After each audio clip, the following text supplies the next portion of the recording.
दिल्ली को दहलाने की बड़ी साजिश का पर्दाफाश हुआ है। झारखंड में पुलिस की रेड के दौरान आईएसआईएस के आतंकी मॉड्यूल का पता चला। आईएसआईएस की विस्फोटक फैक्ट्री देखकर हर कोई हैरान रह जाएगा। मौत का ये वो सामान है जिसे दिल्ली को दहलाने की साजिश रची गई थी। इस बारूदी जखीरे से ही देश की अमन चैन को धुआं करने का मंसूबा तैयार किया गया था। दहशतगर्दी की एक सोच जिसने पूरी दुनिया को दहला दिया। दुनिया के सबसे खौफनाक जिहादी जल्लादों वाली आईएसआईएस ब्रिगेड से हिंदुस्तान को दहलाने की बड़ी साजिश रची गई थी। आईएसआईएस आतंकी दानिश के झारखंड वाले ठिकाने से भारी मात्रा में विस्फोटक बरामद किए गए हैं। Potassium nitrate, nitric acid, hydrochloric acid, धातु और बेल बेयरिंग बरामद हुए हैं। इस सामान से pressure cooker bomb, time bomb, hand grenade तक बनाना संभव था। दरअसल दानिश के घर में आईएसआईएस का रिक्रूटमेंट कैंप चलता था।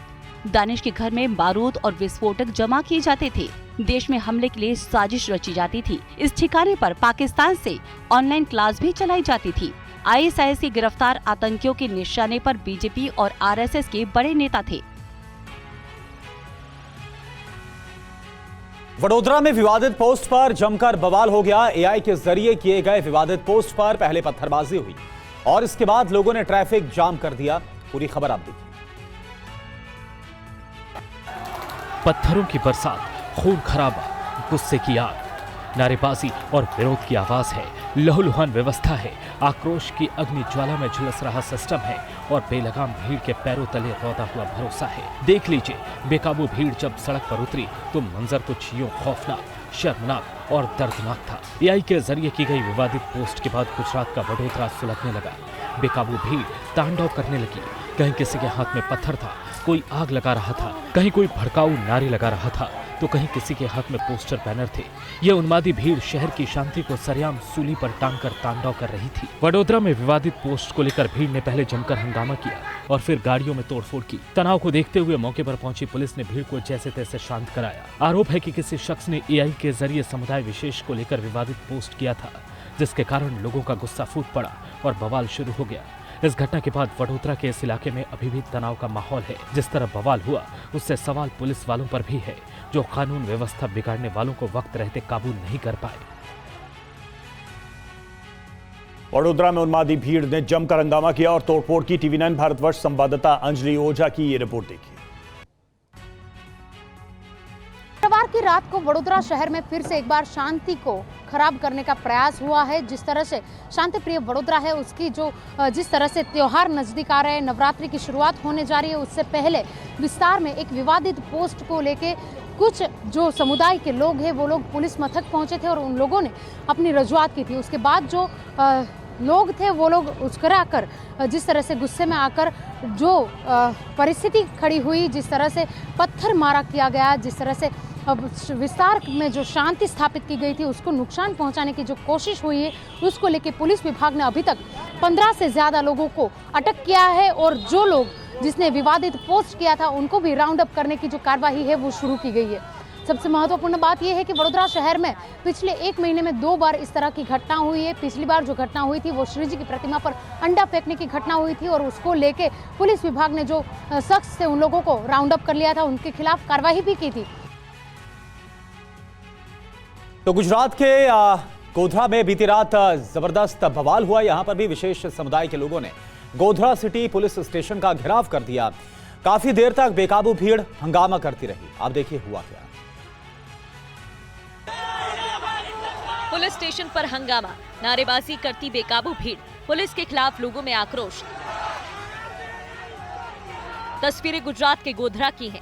यहाँ सिटी पुलिस स्टेशन का भीड़ ने घेराव किया। प्रदर्शनकारियों ने सोशल मीडिया इन्फ्लुएंसर को थाने बुलाने पर हंगामा किया। इस बीच बेकाबू भीड़ को कंट्रोल करने के लिए पुलिस ने लाठीचार्ज कर दिया और कई प्रदर्शनकारियों को दौड़ा कर पीटा। दरअसल गोधरा में सोशल मीडिया इन्फ्लुएंसर्स के समर्थन में अल्पसंख्यक समुदाय के लोगों ने पुलिस स्टेशन में जमकर तोड़फोड़ की। पुलिस ने बताया कि एक शख्स बार बार भड़काऊ पोस्ट सोशल मीडिया पर वायरल करता है। ऐसे में नवरात्रि त्योहार को ध्यान में रखते हुए पुलिस ने शख्स को बुलाकर समझाया कि वो ऐसी कोई भी पोस्ट वायरल न करे जिससे इलाके में तनाव हो। हालांकि इस दौरान कुछ लोगों को लगा कि पुलिस ने युवक को धमकी देने के लिए बुलाया। ऐसे में थाने के बाहर लोगों की भीड़ जमा हो गई और ये लोग हंगामा करने लगे। इस बीच जमकर नारेबाजी हुई और पुलिस थाने पर हमले की कोशिश भी की गई। इस घटना के बाद गोधरा में तनाव फैल गया। अब पूरे इलाके में बड़े पैमाने पर पुलिस फोर्स की तैनाती है।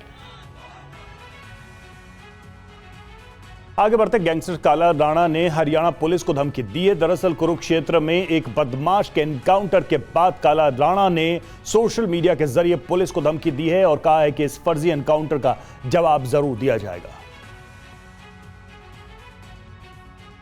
गैंगस्टर्स के खिलाफ चलाए जा रहे ऑपरेशन से कई अपराधियों के हौसले जवाब देते नजर आ रहे हैं। लॉरेंस बिश्नोई गैंग की पुलिस को धमकी इसी बात की तस्दीक कर रही है। लॉरेंस बिश्नोई गैंग के गैंगस्टर काला राणा ने सोशल मीडिया में हरियाणा पुलिस को धमकाते हुए कहा कि उनके गुर्गों पर हो रहे हमलों को जवाब दिया जाएगा। दरअसल हरियाणा के कुरुक्षेत्र में पुलिस की टीम ने एक इनामी बदमाश को मुठभेड़ में घायल कर दबोच लिया। पुलिस को लंबे समय से इसकी तलाश थी। इस मुठभेड़ में बदमाश की दोनों टांगों में गोली लगी है। अब गैंगस्टर काला राणा ने हरियाणा पुलिस को धमकी दी है और कहा है कि हमारा भाई रजत लाडवा और अमन लाडवा को वाराणसी से गिरफ्तार किया गया था और कुरुक्षेत्र पुलिस ने फर्जी एनकाउंटर करके हमारे भाई अमन की टांग पर गोली मार दी। पुलिस ने हमारे भाई रजत लाडवा को उठाकर मर्डर कर दिया। फर्जी एनकाउंटर दिखा दिया।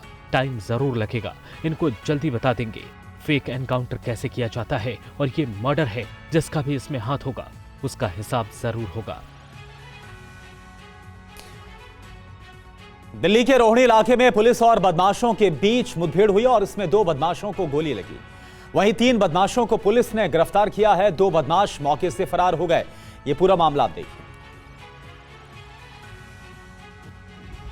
दिल्ली के रोहिणी के बुद्ध विहार इलाके में शुक्रवार देर रात दिल्ली पुलिस और बदमाशों के बीच ताबड़तोड़ गोलियां चली। पुलिस के कार्रवाई में गोगी गैंग के 2 बदमाश पैर में गोली लगने से घायल हो गए, जबकि 2 फरार होने में कामयाब रहे।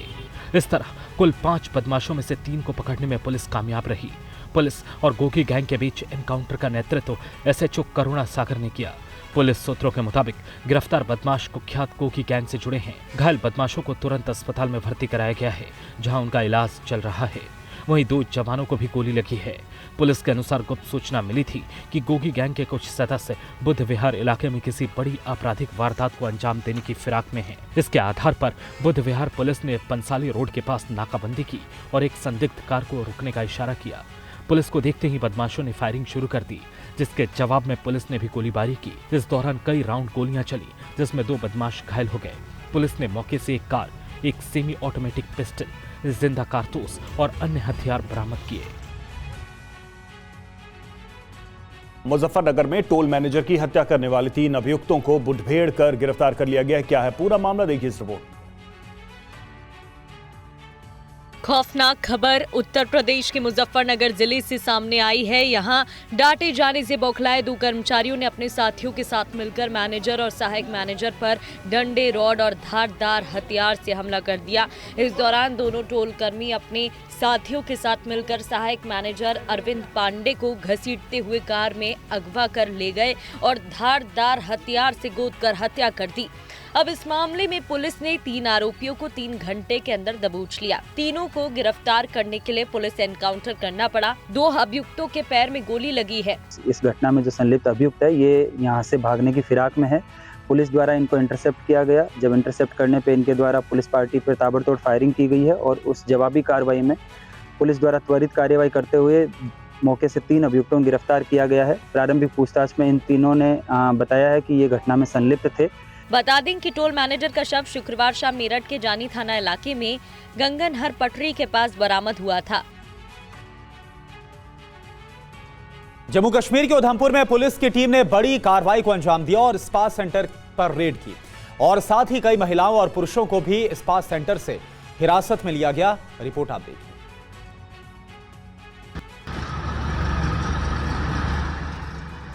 पुलिस की टीम के साथ मुंह पर कपड़ा ढककर सीढ़ियों से उतरते लोगों की ये तस्वीरें जम्मू कश्मीर के उधमपुर की हैं। वैसे तो जम्मू कश्मीर में आए दिन पुलिस की टीम कहीं ना कहीं रेड कर अभियुक्तों के खिलाफ कार्रवाई करती है, लेकिन इस बार जम्मू कश्मीर के उधमपुर में पुलिस की टीम ने स्पा सेंटर पर छापा मारा। उधमपुर के वार्ड नंबर 5 में जब पुलिस रेड के लिए स्पा सेंटर पहुंची तो वहां कई आपत्तिजनक चीजें पुलिस की टीम को मिली, जिसके बाद पुलिस ने कार्रवाई करते हुए स्पा सेंटर को सील कर दिया और कई पुरुष और महिलाओं को हिरासत में ले लिया।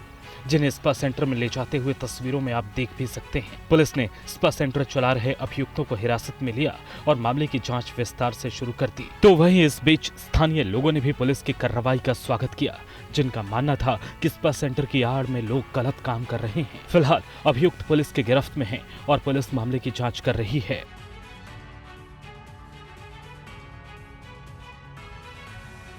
और मुंबई अहमदाबाद एक्सप्रेसवे पर 600 करोड़ रुपए खर्च किए गए, बावजूद इसके गड्ढों की वजह से आए दिन जाम लगा रहता है।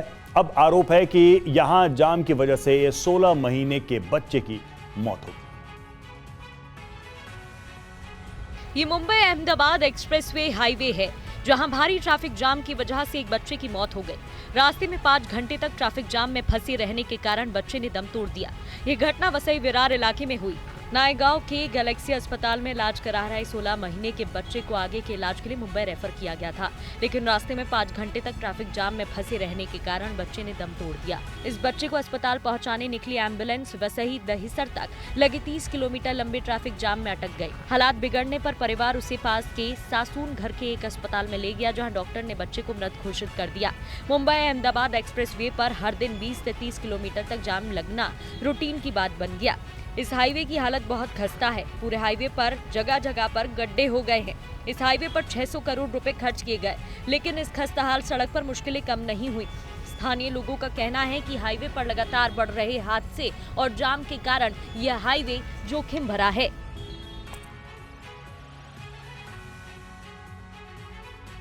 इधर ग्रेटर नोएडा में चाय की दुकान पर कुर्सी पर बैठने को लेकर जबरदस्त झगड़ा हो गया। छात्रों के 2 गुटों में जमकर लात घूसे चले। मारपीट की इस घटना का वीडियो भी सामने आया है, जिसमें देखा जा सकता है कि कई छात्र आपस में मारपीट कर रहे हैं, एक दूसरे पर लात घूसे चला रहे हैं। दरअसल एक चाय की दुकान पर बैठने को लेकर विवाद हुआ। कहासुनी के बाद छात्रों के बीच मारपीट शुरू हो गए।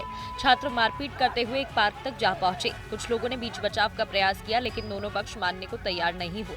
मारपीट का ये वीडियो सोशल मीडिया पर काफी तेजी से वायरल हो रहा है। वहीं मारपीट की इस घटना में शामिल 4 छात्रों को पुलिस ने गिरफ्तार किया। बाकी छात्रों की पुलिस पहचान कर तलाश कर रही है। मारपीट का ये वायरल वीडियो ग्रेटर नोएडा का है।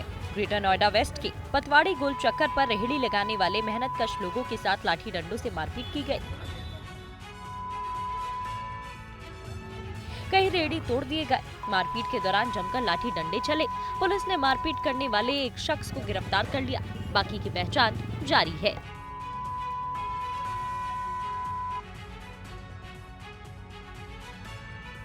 पंजाब से प्रवासी मजदूरों को जबरन निकाले जाने की खबरों ने सोशल मीडिया पर हलचल मचा दी है। ऐसे में आम आदमी पार्टी सरकार ने साफ किया है कि प्रवासियों के साथ कोई भेदभाव नहीं होना चाहिए। 9 सितंबर को होशियारपुर में कथित प्रवासी मजदूर द्वारा 5 साल के बच्ची के साथ रेप के बाद हत्या की घटना के बाद पंजाब के कई शहरों में आक्रोश बढ़ गया। कई पंचायतें और कुछ संगठन प्रवासी मजदूरों को राज्य से बाहर करने की मांग कर रहे हैं। प्रवासी मजदूर हैगे आ, साडे बाहरों आए है, उन्होंने पूरा हक है इत्थे नौकरी करन दा, पर जेड़ा कोई एक अनफॉर्चुनेट इंसीडेंट होया होशियारपुर, असी उहदी निंदा करते हैं और सख्त तो सख्त सज़ा उन्होंने मिलनी चाहिए। बंदे इत्थे काम कर रहे हैं, रोज़गार लिए आए, आपां सारिआं नूं कसूरवार कहिए वो ठीक नहीं। पंजाब की तरक्की में प्रवासी मजदूरों की भूमिका बेहद अहम रही है। उद्योग से लेकर खेतीबाड़ी और दुकानों से लेकर घरों तक प्रवासी मजदूरों की मेहनत पर ही पंजाब की रौनक टिकी है। पंजाब में इस समय 18 लाख से अधिक प्रवासी मजदूर काम कर रहे हैं। इनमें से सिर्फ लुधियाना की औद्योगिक इकाइयों में 8 लाख से ज्यादा मजदूर शामिल हैं। लेकिन पंजाब में कुछ संगठन की ओर से प्रवासी मजदूरों के खिलाफ बनाया जा रहा माहौल सूबे के लिए बड़े खतरे की घंटी है। इसे लेकर औद्योगिक संगठन खासा चिंतित है। मध्य प्रदेश में पहले सरकार ने झोला छाप डॉक्टर कोर्स की शुरुआत की और अब झोला छाप डॉक्टर कोर्स पर रोक लगा दी गई। ये तो साफ है कि मध्य प्रदेश अजब है, गजब है। 5 साल पहले शिवराज सिंह चौहान ने बतौर मुख्यमंत्री रहते झोला छाप डॉक्टर्स के लिए 1 साल का डिप्लोमा कोर्स शुरू किया। इसमें बकायदा विज्ञापन देकर बताया गया कि झोला छाप डॉक्टर इस 1 साल के डिप्लोमा कोर्स करने के बाद अपना क्लिनिक खोल सकते हैं। ये कोर्स अलग अलग स्थानों पर 5 साल से संचालित हो रहा था, लेकिन अब इस कोर्स पर रोक लगा दी गई है। हमारे अध्ययन केंद्र से 250 से लेके 300 करीब स्टूडेंट लगभग निकल चुके हैं और इस आदेश से हमारे विद्यार्थी अपने आप को ठगा सा महसूस कर रहे हैं और हम इसकी वजह से, आदेश की वजह से हमारे यहाँ अब स्टूडेंट है ही नहीं। कांग्रेस ने सरकार के फैसले पर सवाल उठाए। बीजेपी की तरफ से कहा गया कि ये कोर्स कोरोना के लिए शुरू किया गया था, जिसमें प्राथमिक उपचार किया जा सके। झोलाछाप डॉक्टर्स का कोर्स बंद करने को लेकर मध्य प्रदेश में असमंजस की स्थिति है। सरकार ने यह फैसला क्यों लिया, इसका कोई ठोस जवाब अब तक नहीं दिया गया। देखिए TV9 भारतवर्ष की एक ग्राउंड रिपोर्ट। मेरे हाथ में जो ये तस्वीर आप देख रहे हैं, ये 2020 दिसंबर का एक विज्ञापन है और इस विज्ञापन में ये बताया गया है कि अब से जो भी छात्र जो कि 12th पास है, जिनकी उम्र का कोई बंधन नहीं है, प्राथमिक चिकित्सक का डिप्लोमा कर सकते हैं और अपना खुद का सेंटर खोल सकते हैं। एक बार इससे ध्यान से भी आप देख लीजिए, ये इसमें स्पष्ट तौर पर लिखा हुआ है कि उत्तीर्ण अभ्यर्थी अपना प्राथमिक उपचार केंद्र खोल सकेंगे और इस कोर्स का नाम है प्राथमिक चिकित्सा विशेषज्ञ डिप्लोमा। ये 1 साल का है, 12वीं इसमें एक तरह से आपको एलिजिबिलिटी है, योग्यता है और उसके बाद आयु का कोई बंधन नहीं है। एग्जैक्ट तो मुझे ध्यान नहीं है, पर जो भी जब पहला बैच चालू हुआ तभी का हूँ मैं। ये कहा गया कि मतलब इस टाइप के जो भी लोग इसको डिप्लोमा कर लेंगे वो अपना चिकित्सा केंद्र खोल सकेंगे प्राथमिक उपचार के रूप में और साथ में भविष्य में कभी शासकीय जगह निकलती है तो वहाँ ये एलिजिबल होंगे नौकरी के लिए भी। आरजेडी सुप्रीमो लालू प्रसाद यादव की बेटी रोहिणी आचार्य ने पिछले 2 दिनों में सोशल मीडिया पर 2 पोस्ट को शेयर किया और इसके बाद यह सवाल उठा है कि लालू परिवार में क्या सब कुछ ठीक है। आप देखिए। आरजेडी अध्यक्ष लालू प्रसाद की बेटी रोहिणी आचार्य एक बार फिर सुर्खियों में हैं। कल शाम रोहिणी ने सोशल मीडिया पर पोस्ट किया जिसमें लिखा कि मैंने एक बेटी और बहन के तौर पर अपना कर्तव्य और धर्म निभाया, आगे भी निभाती रहूंगी। मुझे किसी पद की लालसा नहीं है, ना ही मेरी कोई राजनीतिक महत्वाकांक्षा है। मेरे लिए आत्मसम्मान सर्वोपरि है। इससे पहले रोहिणी ने राज्यसभा सांसद संजय यादव को लेकर सोशल मीडिया पर पोस्ट शेयर किया था। फोटो में संजय यादव वोटर अधिकार यात्रा की बस में फ्रंट सीट पर बैठे नजर आ रहे हैं। रोहिणी ने आपत्ति जताई कि यह सीट लालू या तेजस्वी की है। 2 दिनों में रोहिणी की 2 पोस्ट के बाद ये कयास लगाए जा रहे हैं कि लालू यादव के परिवार में संजय यादव को लेकर दरार गहरी होती जा रही है। संजय यादव पहले से ही तेज प्रताप यादव के निशाने पर हैं। अब तेजस्वी की बहन रोहिणी आचार्य भी संजय यादव से खफा और उनका बढ़ता कद नागवार गुजर रहा है। दरअसल हरियाणा के रहने वाले संजय यादव पहले तो वर्षों तक तेजस्वी यादव के पीएस के रूप में ही काम करते रहे। बाद में तेजस्वी ने उन्हें राज्यसभा सांसद बना दिया। और बहन रोहिणी आचार्य के समर्थन में उतरे तेज प्रताप ने बिना संजय यादव का नाम लिए बोला हमला।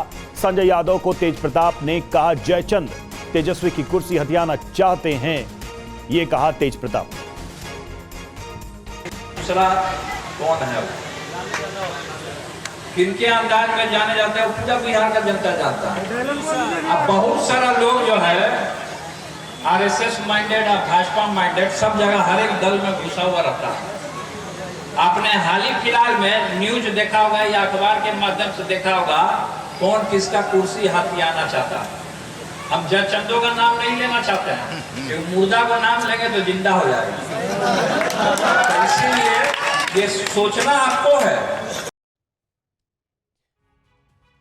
आज गुजरात को प्रधानमंत्री मोदी ने 34,200 करोड़ की सौगात दी। उन्होंने जनसभा को संबोधित करते हुए कहा कि चिप हो या फिर शिप, सब भारत में बनेगा। हमारा सबसे बड़ा दुश्मन दूसरे देशों पर निर्भरता है। दुनिया में हमारा कोई बड़ा दुश्मन नहीं है। सच्चे अर्थ में अगर हमारा कोई दुश्मन है तो वो है दूसरे देशों पर हमारी निर्भरता। यही हमारा सबसे बड़ा दुश्मन है और हमें मिलकर भारत के इस दुश्मन को निर्भरता वाले दुश्मन को हराना ही होगा। हमें ये बात हमेशा दोहरानी है, जितनी ज्यादा विदेशी निर्भरता उतनी ज्यादा देश की विफलता। तमिलनाडु विधानसभा चुनाव के लिए बीजेपी ने नई रणनीति बनाई। गृह मंत्री अमित शाह ने वोटों के बिखराव को रोकने के लिए तमिलनाडु का चुनावी प्लान तैयार किया है। देखिए पूरी खबर। तमिलनाडु विधानसभा चुनाव के लिए बीजेपी की रणनीति तैयार है। गृह मंत्री अमित शाह मिशन तमिलनाडु के लिए विशेष तैयारी कर रहे हैं। अमित शाह तमिलनाडु के सहयोगी दलों के साथ मुलाकात कर रहे हैं और विधानसभा चुनाव से पहले एनडीए कुनबे को मजबूत करने में जुटे हैं, ताकि चुनाव में उन्हें किसी भी तरह की दिक्कतों का सामना नहीं करना पड़े। दरअसल इसी हफ्ते दिल्ली में अमित शाह ने एआईएडीएमके नेता पलानीस्वामी से पूरे प्लान पर बात की थी। बीजेपी चाहती है कि एआईएडीएमके से अलग हो चुके गुट की पार्टी या एनडीए में वापसी हो जाए, ताकि एनडीए के वोटों का बंटवारा न हो। अगले महीने से एनडीए के घटक दल तमिलनाडु की डीएमके सरकार के खिलाफ बड़ा अभियान चलाएंगे और असरदार मुद्दों को जनता के बीच रखेंगे। बीजेपी का अनुमान है कि छोटे दलों और एआईएडीएमके से निष्कासित या अलग हो चुके नेताओं को साथ लेने से न सिर्फ सत्ता विरोधी वोटों के बिखराव को रोका जा सकता है, बल्कि एनडीए की ताकत भी बढ़ाई जा सकती है। हालांकि एआईएडीएमके से निष्कासित नेताओं की वापसी ऐसा मुद्दा है जिसे लेकर अभी तक बात सुलझी नहीं है। मुंबई और अहमदाबाद को जोड़ने वाले हाई स्पीड रेल कॉरिडोर के तहत एक बड़ी कामयाबी हासिल कर ली गई है। प्रोजेक्ट में घनसोली से शिलफाटा के बीच 5 किलोमीटर लंबी सुरंग का काम पूरा कर लिया गया। ये देखिए आप तस्वीरें, ये सुरंग बांद्रा कुर्ला कॉम्प्लेक्स से शिलफाटा तक बनने वाली 21 किलोमीटर लंबी समुद्री सुरंग का हिस्सा है, जिसका कुछ हिस्सा निर्माण के लिहाज से बहुत ही ज्यादा चुनौतीपूर्ण रहा। इस उपलब्धि के साथ बुलेट ट्रेन अपनी मंजिल के और ज्यादा करीब पहुंच गई।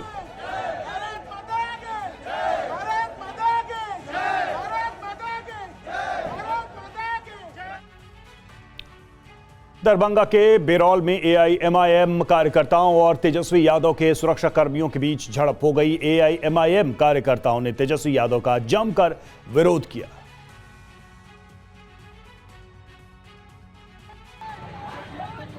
तस्वीरों में देखा जा सकता है कि कैसे तेजस्वी यादव के बैनर पोस्टर फाड़ दिए गए, सड़कों पर जमकर बवाल काटा गया। काफी देर के लिए अफरा तफरी मच गई। एआईएमआईएम के कार्यकर्ताओं ने तेजस्वी के खिलाफ जमकर नारेबाजी की। एआईएमआईएम कार्यकर्ता तेजस्वी के बस के आगे आ गए, जिसके बाद सुरक्षा कर्मियों से एआईएमआईएम कार्यकर्ताओं की झड़प भी हो गई। दरअसल एआईएमआईएम कार्यकर्ता गठबंधन की मांग को लेकर नारेबाजी कर रहे थे। इससे पहले भी एआईएमआईएम के कार्यकर्ता गठबंधन में शामिल करने की मांग कर चुके हैं। घटना के बाद इलाके में तनावपूर्ण माहौल है। आरजेडी समर्थकों ने इसे साजिश करार दिया है।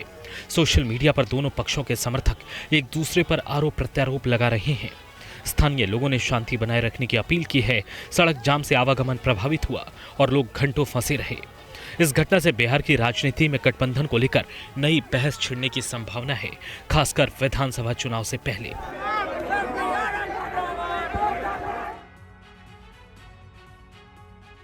वहीं यूपी के कन्नौज में सिरफिरे प्रेमी को लेकर हाई वोल्टेज ड्रामा हो गया।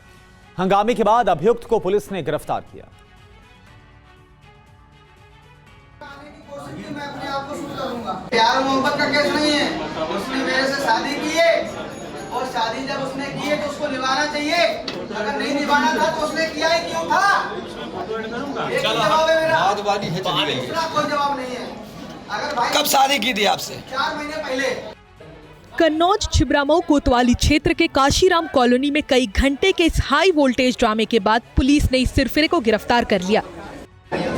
क्या सुन रहा है तू? आ रही है वो। दरअसल इस युवक ने कुछ दिन पहले ही जिस विवाहिता से शादी की थी वो इसे छोड़कर कहीं चली गई। फिर क्या, ये उसके 3 बच्चों में से एक को कैद कर जान देने और लेने पर उतारू हो गया। हमारे ऊपर विश्वास होता तो तुम आ जाते। तुम फर्जी बातें कर रहे हो। इससे पहले का माजरा तो आप समझ ही गए होंगे। इस सिरफिरे ने अपनी कनपट्टी पर तमंचा इसलिए रखा ताकि दबाव में पुलिस इसकी प्रेमिका को बुला ले। आना जाते अब तक 1 घंटा से हो गया खड़े हम आ जाते अब तक। महाराष्ट्र के पुणे में हाईवे के बीचों बीच एक ट्रक से गैस रिसाव होने लगा। ट्रक पर गैस सिलेंडर रखे थे, तभी रास्ते में वो लीक हो गए। तस्वीरें देखकर आप भी दहशत में आ जाएंगे। देखिए रिपोर्ट। हाईवे पर खड़ा ट्रक, उस पर रहते गैस के सिलेंडर और उन गैस सिलेंडर से होता हुआ गैस रिसाव। ये डरा देने वाली तस्वीरें पुणे नासिक हाईवे की है। तस्वीरों में आप देख सकते हैं कि कैसे हाईवे पर खड़ी इस ट्रक से गैस का रिसाव हो रहा है। तेजी के साथ गैस चारों ओर फैल रही है। बताया जा रहा है कि गैस से भरे सिलेंडर लेकर एक वाहन हाईवे से जा रहा था, तभी सिलेंडर से गैस लीक होने लगी। देखते ही देखते ये गैस रिसाव बढ़ गया और हवा में गैस घुलने लगी। गैस रिसाव की गंध चारों तरफ फैल गई। नारायण गांव में अचानक हुए इस गैस रिसाव से आसपास के लोगों में दहशत फैल गई। बताया जा रहा है कि गैस रिसाव तब शुरू हुआ जब सिलेंडर से भरा ट्रक पुणे नासिक हाईवे पर था। बताया यह भी जा रहा है कि गैस रिसाव पर तुरंत काबू पा लिया गया, लेकिन अभी तक ये साफ नहीं हो सका है कि ये गैस रिसाव हुआ तो हुआ कैसे। गनीमत रही कि गैस रिसाव पर काबू पा लिया गया, वरना तस्वीरें देखकर तो यही लग रहा है कि यहाँ किसी भी वक्त एक बड़ा हादसा हो सकता है जो आसपास के लोगों को भी काफी नुकसान पहुंचा सकता था। मोदी सरकार ने पिछले 11 साल में बेरोजगारी दूर करने के लिए कई कदम उठाए हैं और नतीजा यह है कि आज G20 देशों में भारत की बेरोजगारी जो दर है वो सबसे ज्यादा कम 2% हो गई है। आप देखिए। 2014 में सत्ता संभालने वाले पीएम मोदी के सामने देश के युवाओं को रोजगार देना बड़ी चुनौती था। पीएम मोदी ने इसके लिए कई योजनाएं लॉन्च की। रोजगार के लिए केवल सरकारी स्कीम ही नहीं, सर्विस सेक्टर, मैन्युफैक्चरिंग और कृषि क्षेत्र की ग्रोथ ने भी योगदान दिया। एनसीएस यानी नेशनल कैरियर सर्विस आज रोजगार से जुड़े सभी समाधान देने वाला महत्वपूर्ण पोर्टल बन गया है। एनसीएस में 52 लाख नियोक्ता, 5.79 करोड़ रोजगार चाहने वालों ने रजिस्टर किया है, जबकि 7.22 करोड़ रिक्त पदों की जानकारी दी गई है। फिलहाल एनसीएस पोर्टल पर 44 लाख से ज्यादा एक्टिव व्यक्तियां हैं। सरकार ने तीसरे कार्यकाल में 2 लाख करोड़ की 5 फ्लैगशिप स्कीम लॉन्च की है, जिसमें 4.1 करोड़ युवाओं को हुनरमंद बनाना और रोजगार देना शामिल है। इनमें PMVBRY यानी प्रधानमंत्री विकसित भारत रोजगार योजना के लिए 99,446 करोड़ का प्रावधान किया गया है, जिसमें 2 साल में 3.5 करोड़ रोजगार का सृजन होगा। इसमें 1.92 करोड़ पद पहली नौकरी वालों के लिए होगा।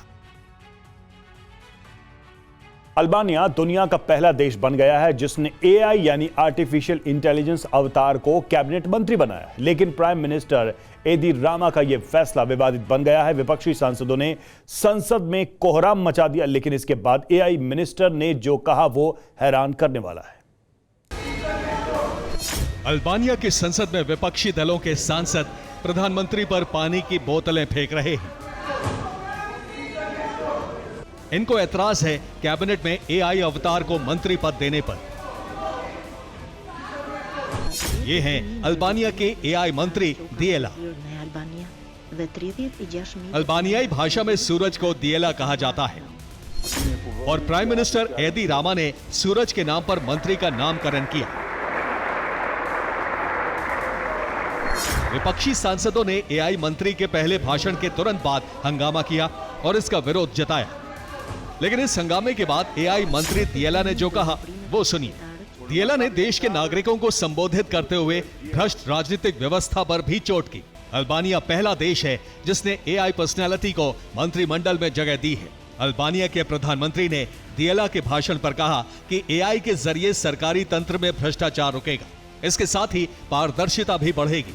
विपक्ष के सांसदों ने इसका पुरजोर विरोध किया। AI मंत्री का विरोध इतना भड़का कि सदन को 25 मिनट बाद ही स्थगित करना पड़ा।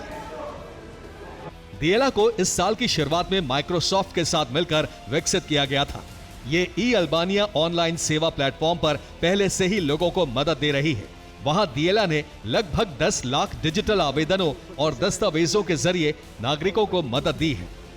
Bureau report, TV9, Bharatvarsh.